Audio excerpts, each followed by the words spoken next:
There is a real death that comes before life. Like Jesus talks about, pick up your cross and follow me. And he who tries to save his life will lose it, and he who loses his life for my sake will save it. There is a real death that comes before life. And interestingly, a couple of things come to mind. It reminds me of the story that people would tell where it's like a little girl with a fake pearl necklace, and she loves her fake pearl necklace and doesn't want to give it up, and God's like, oh, give me your pearl necklace, and so finally she's willing to sacrifice her pearl necklace and gives it to him, and then he gives her back this like real valuable pearl necklace.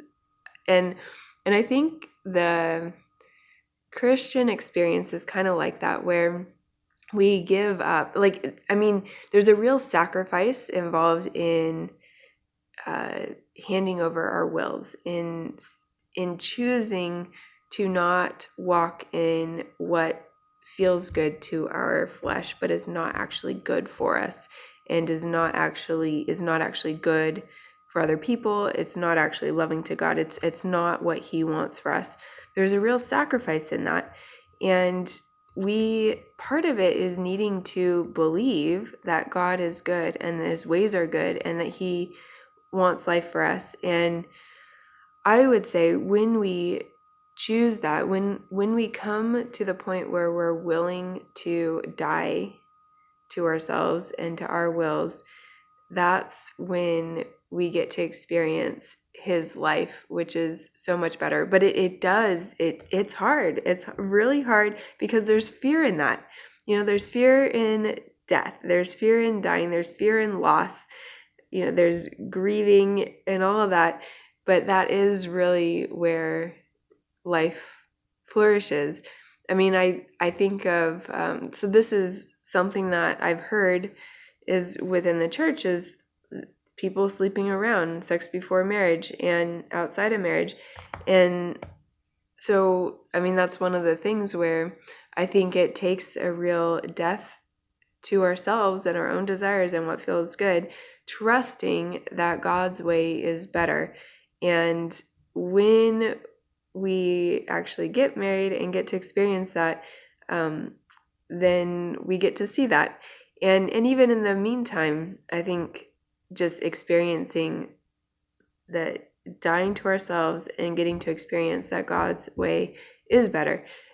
Just practically, by waiting, we avoid a lot of things like potential sexually transmitted diseases, potential unwanted pregnancies.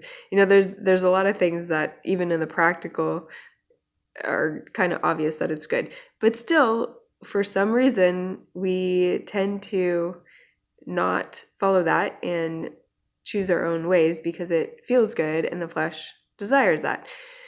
But so anyway, my point is that walking in God's ways does require death. It requires death to our own wills and our own selfish desires, and trusting that God actually wants life for us and is good, and what He says is good, and there is life in that. Like there is that real exchange of the fake pearl necklace for the real valuable pearl necklace.